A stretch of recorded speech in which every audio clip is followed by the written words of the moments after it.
What's going on, guys? Nathan here. Today I'm going to give you 9 easy poker strategies that every poker beginner should learn. I'm going to give you charts, diagrams, step-by-step example hands showing you exactly what to do. You're going to get to learn from my 10 plus years as a professional poker player. Let's jump into it. All right, guys. So first things first, you need to know the table positions. This is something that a lot of beginners struggle with. So I put the image up on your screen here, and I'm going to break down each of these for you starting right now. So EP stands for early position. This is the first player to act before the flop in No Limit Texas Hold'em. MP stands for middle position. That's the next player to act. CO stands for cutoff, and BUT stands for button. That is the seat with the dealer chip in front of it, which I am sure you are familiar with. And then there's the two blinds, the small blind and the big blind, and the blinds get to act last pre-flop. However, the two blinds have to act first on the flop, turn, and river, which is a huge disadvantage. All right, guys, so what does all this mean? Okay, well, the first thing you need to know is that when somebody raises in EP or MP, because remember, they have to act first before the flop, they are going to have their strongest range. And what I mean by that is they're playing the best hands like pocket aces, pocket kings, pocket queens, ace king, really, really strong hands like that, because they have to act first. They know that the whole table has to act after them, so they need to have a strong hand. But by the time you get to the cutoff and the button, players understand that they only have the blinds left to beat, so they're going to be playing a lot more hands. They're going to play suited connectors, for example. They're going to play maybe a suited ace, like an ace 4 suited, that they would not play in EP. And from the blinds, players also are going to be fairly tight as well, because they know they have to act first after the flop. So basically what all this means, guys, is that when somebody raises from EP or MP, you should respect that. But also, if nobody raises there and you are on the button or the cutoff, you should be stealing the blinds with a very wide range of hands. And we're going to talk about what hands exactly to play in just a second here. And from the blinds, you should also be defending quite a bit, especially if the raise comes from the cutoff or the button. Guys, I know that some of these table positions can be a little bit confusing for those of you guys who are just starting out in the game, but trust me, when you get more experience, you will start to memorize this and you will start to understand. Somebody raises an EP, strong hand. Somebody raises on the button, probably a weaker hand. So guys, just for now, study this chart and get a basic understanding of the positions at the table. All right, guys, so easy poker strategy number 8. As mentioned, let's talk about what hands to play now. Now, I'm just going to give you a general idea of what hands I suggest playing here. If you want to know every single hand that I play in detail, I have charts in my free poker cheat sheet. That'll be the top link in the description below. You can download it and study the charts yourself. But in a nutshell, these are the hands here that I would suggest playing. Pocket aces all the way down to pocket twos, so it's just like you would expect. Pocket aces, pocket kings, pocket queens, all the way down to pocket twos.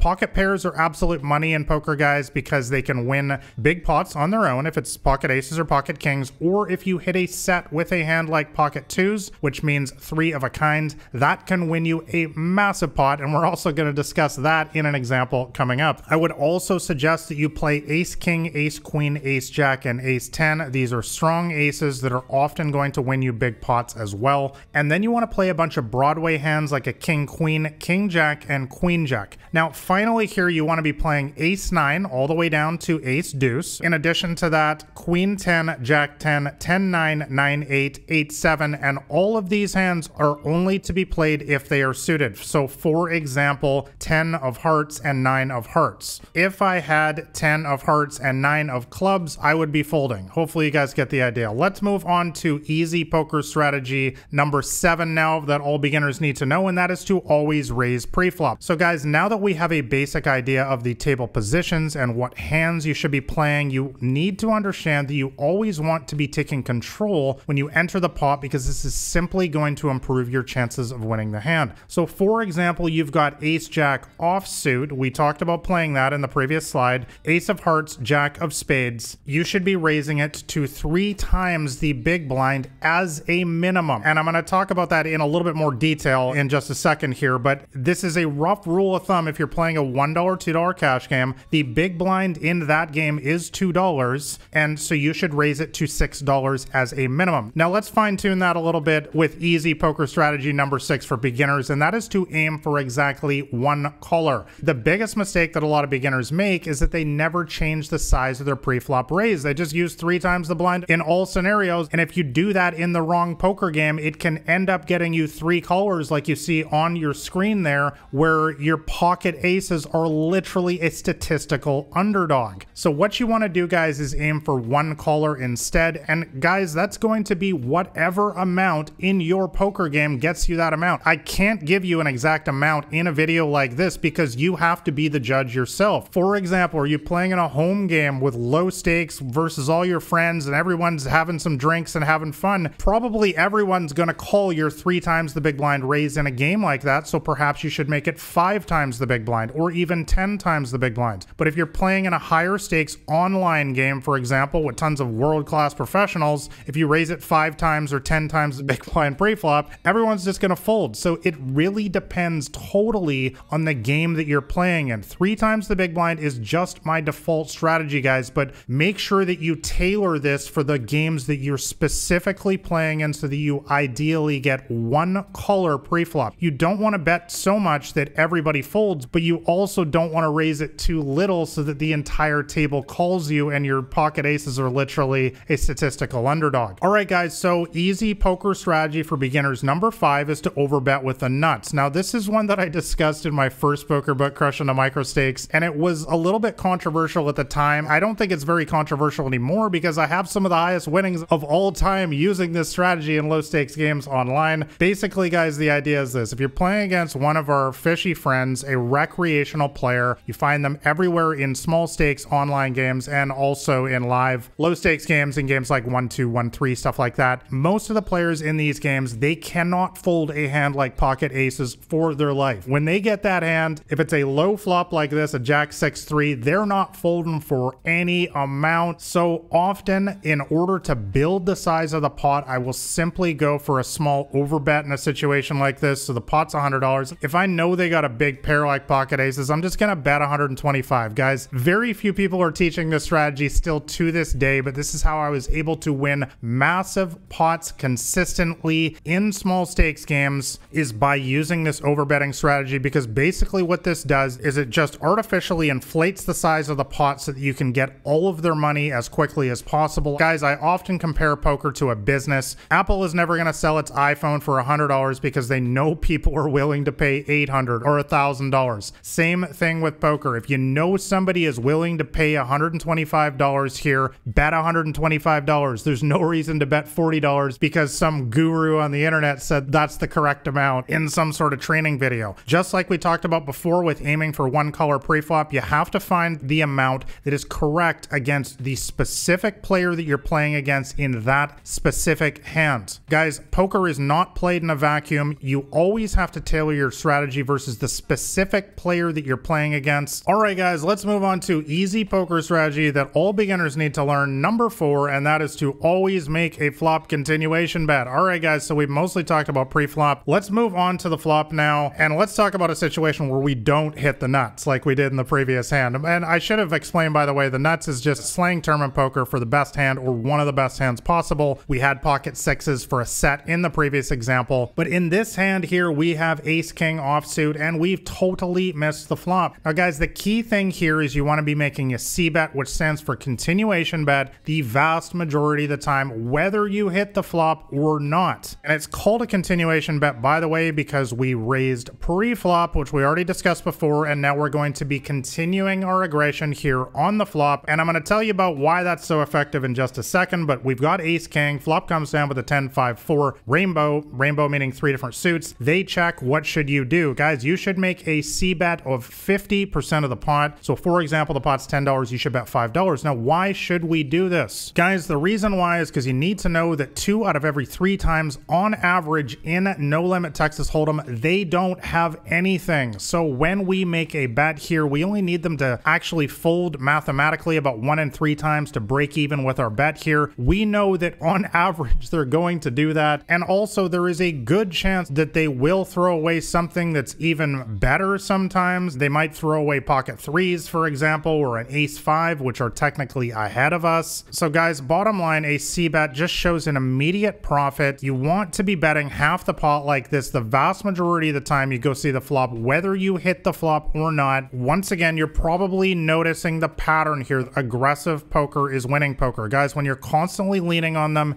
and as I always say, giving them a reason to fold, you're going to have a lot more success in this game. All right, guys, so let's move on to easy poker strategy number 3 that all beginners need to know, and that is to always value bet with top pairs. So let's talk about a situation now where you actually have a strong hand, once again, with top pair. So good players are always getting full value on a river here of 10, queen, 4, 7, 9, no possible flush, and you've got the queen jack offsuit. Guys, once again, you want to be betting around 50% of the pot here if they check to you, because most players here will call you down with so many hands that we're ahead of. For example, ace 10, king 10, jack 10, jack 9, pocket jacks, and so on. Now, let me explain the bet sizing once again here. Why is 50% important in this situation as well? The reason why, guys, is because 20% is too little, but 80% is too much. Now, let me break that down. The reason we don't want to bet 20% of the pot here, for example, pot's $10, you bet $2, is because we're not getting full value. We know that they're going with any of these hands like ace 10, king 10, and so on that we just talked about. We know they're willing to call half of the pot here, $5 into $10. So we're just throwing away money by making it the smaller amount. However, if we were to make it $8 here, a lot of these hands will consider folding, which is another huge mistake for us. So guys, often when you think your opponent has one of these middle of the road hands, like a middle pair like this, you often want to be betting around half pot, because that's usually the sweet spot where they're willing to make a call and you're maximizing your value once again. All right, guys, let's move on to easy poker strategy for beginners number 2. This one's actually a little bit more advanced, and that is double barreling the weaker players. Now, I've talked about this has been one of my